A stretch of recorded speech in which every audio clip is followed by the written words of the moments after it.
There we are. We are live now. Hello, everyone. Hello, Jennifer and Linda. Lovely to see you.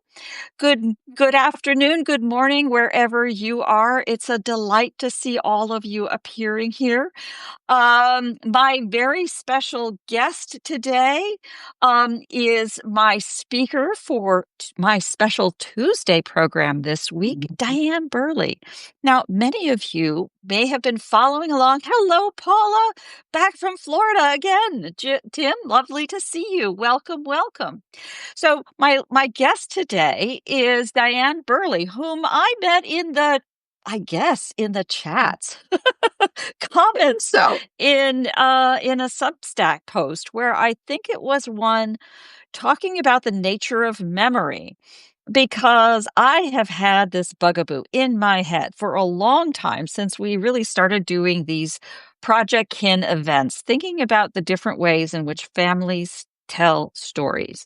And there was a lovely woman, Melissa Kitchen, who had, I did a program with her probably in 2023. And along the way, she mentioned how, perhaps I was on her podcast. Along the way, she mentioned a family tradition they had as kids that they would always do every Christmas. Fast forward 30 years or something, and the siblings were all sitting around chatting about that Christmas and the things that they did. Wouldn't you know it? They didn't. Did anybody do the same thing? Oh, no, completely different. So I immediately thought of the Rashomon effect, as it's called. It's in Wikipedia, must be a thing. It's a great movie by Kurosawa from about the 1950s. It's a murder mystery. A bunch of people saw it happen, what really happened kind of thing. Great stuff. The same principle applies. And there you were, picking up the same ideas. And so I invited you on because it seems to me that nothing is more relevant to family history storytelling than memory. So It's here so we true. are. Yeah, Diane, it's a delight to have you. Well, thank you for inviting me. This is going to be so much fun. But we should probably explain the imagery you're using for the invite. There's a scoop of ice cream. Great story, of course. So tell me about that ice cream. And so I was looking for an essay to do. I write an essay every week under Musings of a Storyteller. And I asked, I was talking to my son, who's going to be 30. And he said, Mom, why don't you do something on Sundays Are for Sundays? And he caught me off guard. And I went in a little bit and said, what do you remember about that? And he goes, what are you talking about? That's how we ended up making ice cream every Sunday. So the backstory is that when they were little boys, maybe 6 and 4, and after a day of everybody swimming in the pool and leaving, my husband had a business trip, and it was just the little boys and me and a lot of dirty dishes to do and towels everywhere. I just was exhausted. And they've been eating all day. They've been eating and snacking and things like that. Yeah. And they said, what's for dinner? And I was like, I was out of it. I mean, I was out of ideas. I said, how about Sundays? Sundays are for Sundays. And they were horrified at the whole idea. And I saw these little boys' faces, and they couldn't believe their mother was saying this. So I doubled down and dipped in and scooped out some Sundays and made them eat it. And they just sat there, with that look on their face that I don't like this. And I thought to myself, I have got to be the worst mother in the world, just lazy. And how could I have, inflicted this on them? And so years later, I'm thinking, how did he equate that to something positive when I'm thinking of it as being so negative?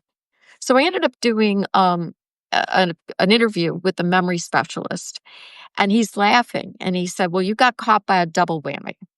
Number one, you connected it as a mom to something that you did wrong, and you filed it under, don't ever do that again. You were lazy. The kids filed it under, this is cool. It was ice cream. And it was a weird moment for them, but it wasn't really a negative one. And so and then on top of that, we always did make ice cream on Sundays years later. There was a little bit of gap there. So they filed it under, this was how it all began. And when I say double whammy, there is a mother a little bit of a gender bias to our negativity, right?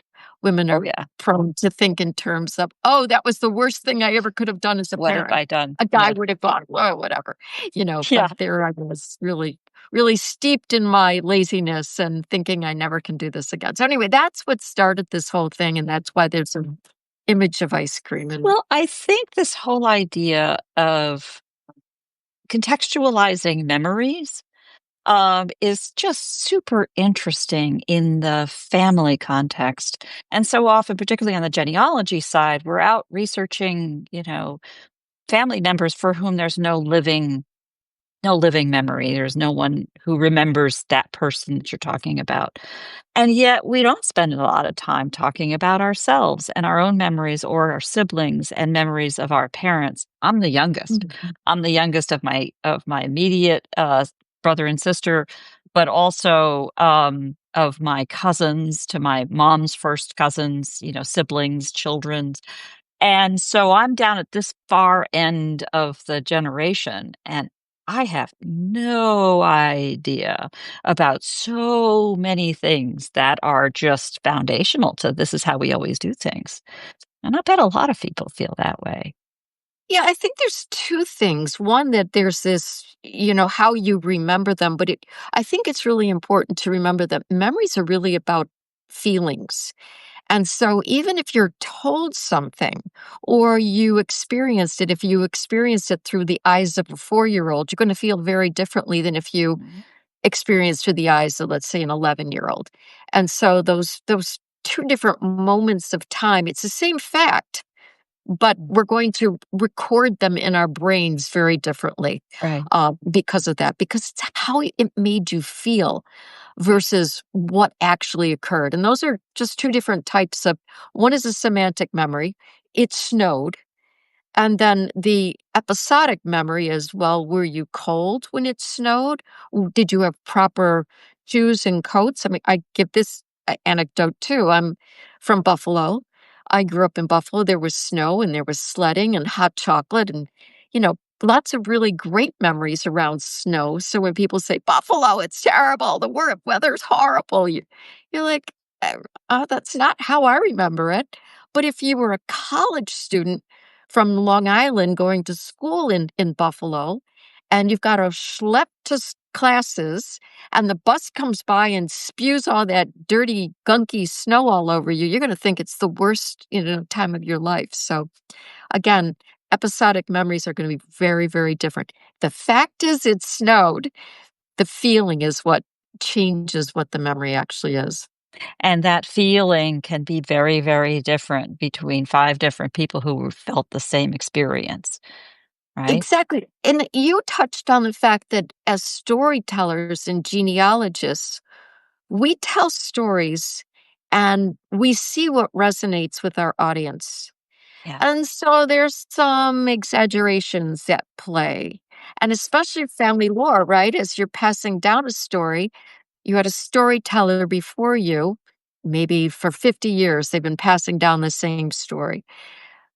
Was that story accurate?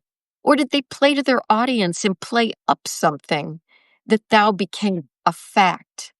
And that's what we really, as genealogists, as family historians, we really have to look at was how much truth is there in this lore that was passed down. So that's a Yeah. really fun exercise too.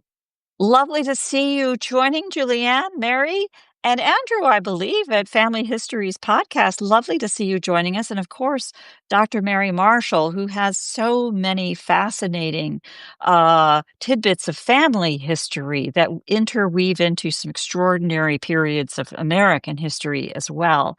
And in fact, I think that if you start to peel back the layers, for a lot of us, whether it's our own experiences through traumatic, difficult, stressful times, or that of our parents or grandparents living through depression era or wars or immigrations, migrations of various kinds.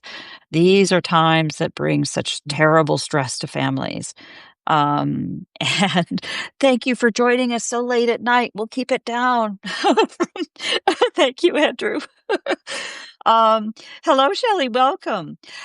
These kinds of things I think are fascinating within families. I was reading some of the posts earlier today about people talking. Oh, it was Lori's talking about uh, memories from grandparents, the opportunity to talk to grandparents about something they recall. For starters, meeting my uncle's grandchildren who are now adults is a little humbling to realize, wait a minute, age, age fear right there. But they, did they have a chance to talk to their grandparent? I didn't have the chance to get to know any of my grandparents, which is really, as I get into this, really a heartbreak for me that I didn't really appreciate before. On the other hand, I have had the opportunity to spend time with my great aunt, my grandmother's little sister. And my daughter now has time with her daughter, which is such a joy. Those bonds, whether they are directly familial or extended, that elder's perspective and memories. How would you encourage people to explore those memories? If I'm assuming the person is still alive Yeah, and having spending questions. time with an elder Oh, and um, it's a great encouraging those memories.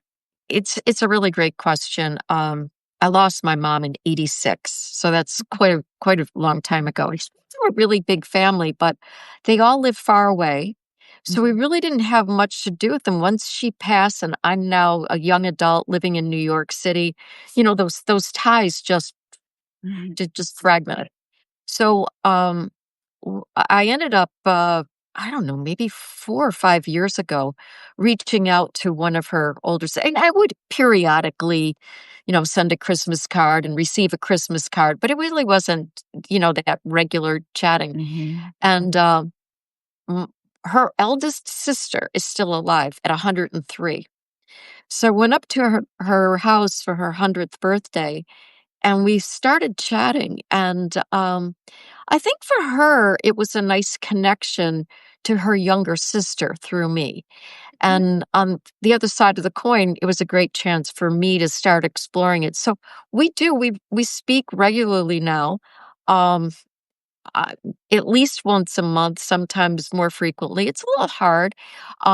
She her vision is gone, so we don't do FaceTime or anything like that. Her hearing is going a little bit, so you have to really speak loudly and articulate in the. Uh, but I ask her questions like, um, what were the chores like around the house? And I knew my grandmother, her mom, was a seamstress. And I found out that she took lessons from a professional seamstress. She made all the clothes for the whole family.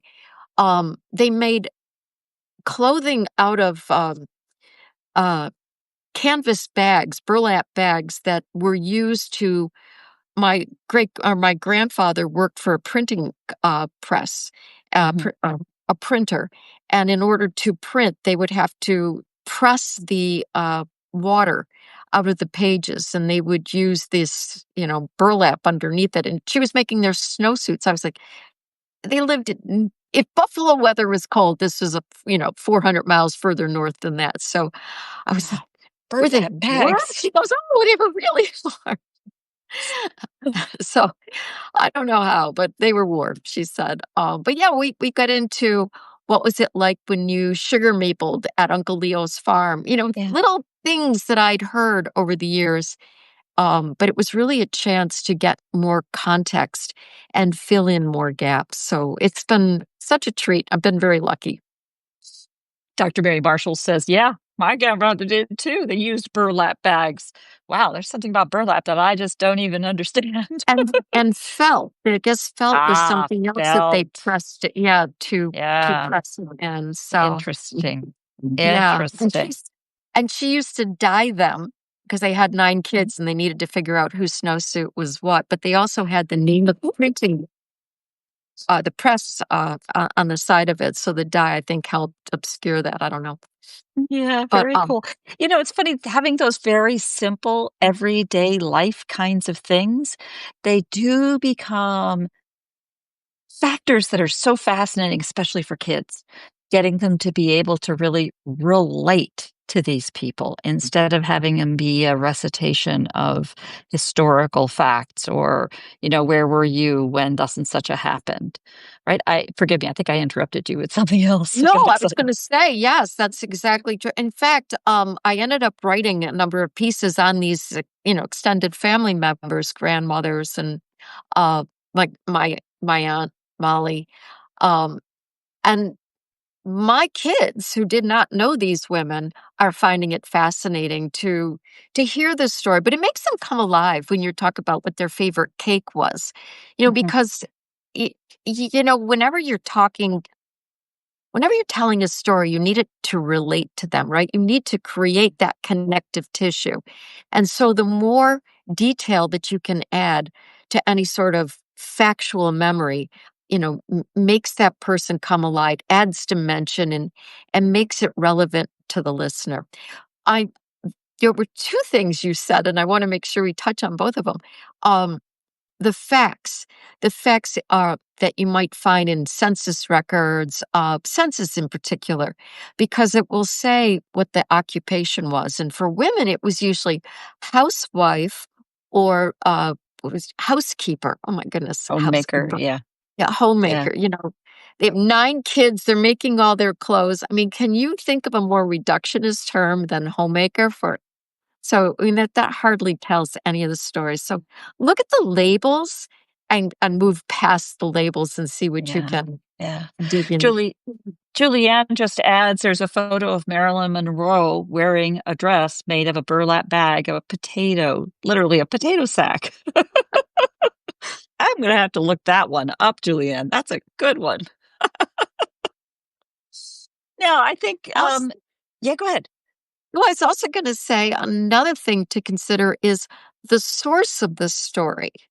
And I just had this epiphany, if you will, when I was writing about a great great grandmother. Um, My great uncles used to come to the house and they used to talk about her, and they were very colorful and they would, finish each other's sentences. And, it's like this with the storytelling. But they called her the Dowager Queen. And of course, people will know that the Dowager Queen was not really the nicest term that you would give a widow who still thinks she's the king's alive and she's still hot stuff. And I got to thinking about the fact that it is a negative term, or it could be a negative term, but I always took it as a positive. And I was a little girl when I heard these stories, but I think I took it as a positive because I thought, wow, this woman was widowed when she was pregnant with her sixth son. She sends her 16-year-old eldest son to the United States from Sicily. A couple years later, sends two more sons, and then eventually comes over herself. And she starts up a dry goods store and import export uh, uh, shop in Buffalo and puts it under her name, A. Ranella and Sons. She's A. Ranella. Oh, she's A. Somebody had a different last name. She used her last name. Wow. So it was really this badass move that as a young girl, I saw it as the badass move that it was. But then I got to thinking about the word dowager. And how did that come about? Is it because she had 6 sons who had 6 wives? So is it the daughter-in-law that came up with that? And would dowager have come into play if it had been 6 daughters? And I Yeah, started thinking about that, who does the labeling, yeah, you know, creates the fact too. yeah. Did you ever figure that out? What the story No, was as to how that started? no, Yeah, that's no, fascinating. that's gonna I be mean, a mystery, but I yeah, think she's a badass, so No, I think you're right, and she probably was kind of tough and saying, "Damn it, I'm the matriarch here. You do as I say." Absolutely. Kyla, welcome. Nice to see you joining us. Kyla Bayang has such an amazing family history and stories coming, drilling in. She was always our queen, if I may say, for the largest number of connections at Roots Tech, somewhere north of 50,000, if I'm not mistaken. Wow. Welcome, Naomi. Well, thank you so much for joining. If that sense of history, and she has a family with this deep, deep sense of history, and has told many tales about her reunions and some of these kinds of things. I say this out of jealousy. I've seen so many of these wonderful ways in which families connect. And my husband's family has been like that, and now I am out to bring that joy and value to my own cousins who have been really sweet to accept it. It's just not been something that we've done much already. But you know what? From my perspective, gonna start somewhere. So I may as well be the one to do it. And it's been a joy to be pulling on these strings and pulling all of these bits together. And that's what I'm sending out there in my stories lately, to pull these things together. Which reminds me, as our time ticks by, I do like to use these sessions to give a quick wrap up of some of the other kinds of things that we're doing. Most importantly, and I'll be putting this in the notes when I share it as a recording. You, Diane, are going to be in our session on Tuesday morning, I think, right? 10 a.m. Pacific, 1 p.m. Eastern, and which puts that into the early evening for you, Andrew, and anyone else chiming in from the UK. I think that's 6 p.m. BST. And it's the middle of the night in Australia, New Zealand. Shh, stay in bed. Don't worry. We'll record it and circulate it again. That's what we do. We try very hard to make sure the world gets some sleep. Um, but we also have a new series that is coming up in August, that will be starting soon with our Speakers Corner that is accepting names. And I just came up with another idea last week that I posted about on Saturday, relating to what I'm calling Stories 250. And these are stories related to our American Declaration of Independence, but events and things that were surrounding that. So instead of just celebrating the stories of American patriots, there was a lot going on at the time.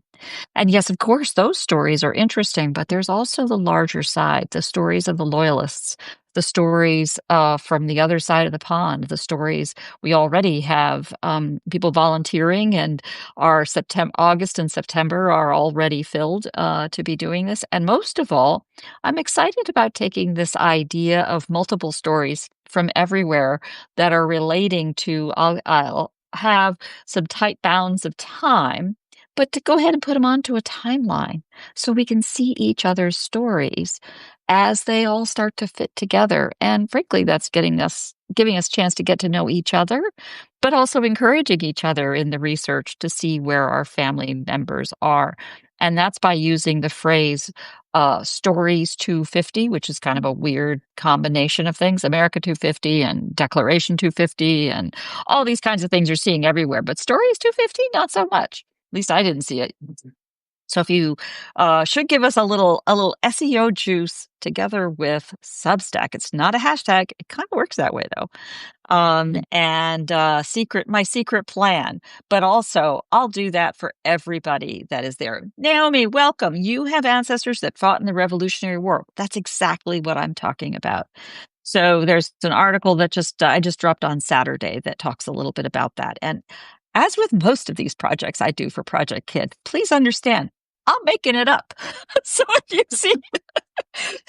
see something that I might have overlooked, please just let me know. I'll fix it.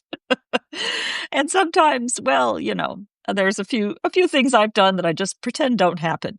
There was a Substack Live that was a fail back in January, and I just skipped a day. It didn't happen. That's what happens when Wi-Fi doesn't work. I've been fortunate. I have some members of some thread in our family tree that probably goes back to the Revolutionary War. So I'm going to have to dig into that. But again, it's just so hard to find the facts around that with, Right. because And the stories have not been passed down.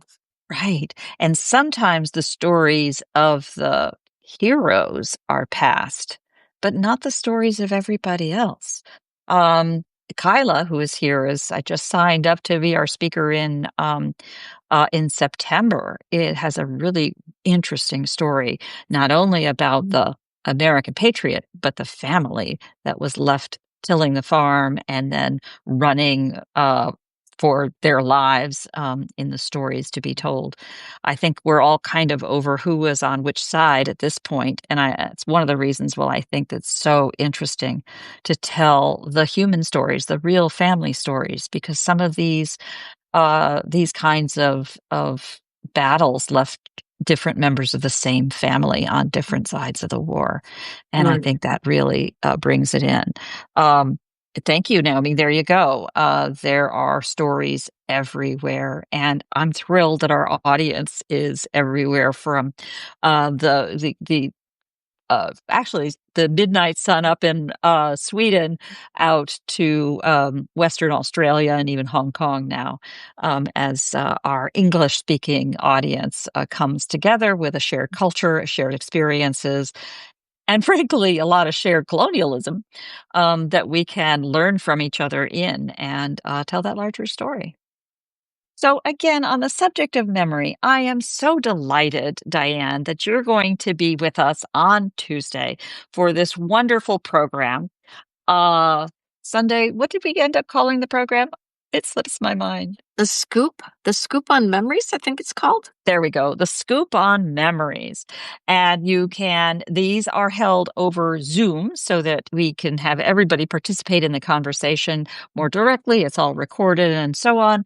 And those will be out as quickly as possible after the program, but you just do need to register to join on the Zoom program. It's all free. That's just what we do here at Projectkin. And I'm go ahead. hoping that people bring some of the facts that they have found that are wrong. I think it would be really fun to compare notes of like when legal records were wrong, because that happens as well quite Oh, I've frequently. got In some fact, of those in my own family. good, Absolutely. good, good. Absolutely. So dig in those drawers, pull out those myths, stories, legends, and complete disagreement between siblings. That's some of my favorite ones.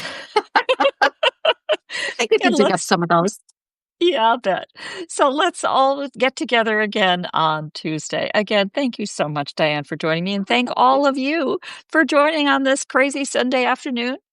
And I think you saw that moment when sun happened here in Berkeley, California. You Whew, just did here in New Jersey too. It's been gray, gray, gray all day. So, yay! yay. All right. Thank you all. Thank you so much. We'll talk Thank you soon. again. Talk. Bye bye now. Bye bye.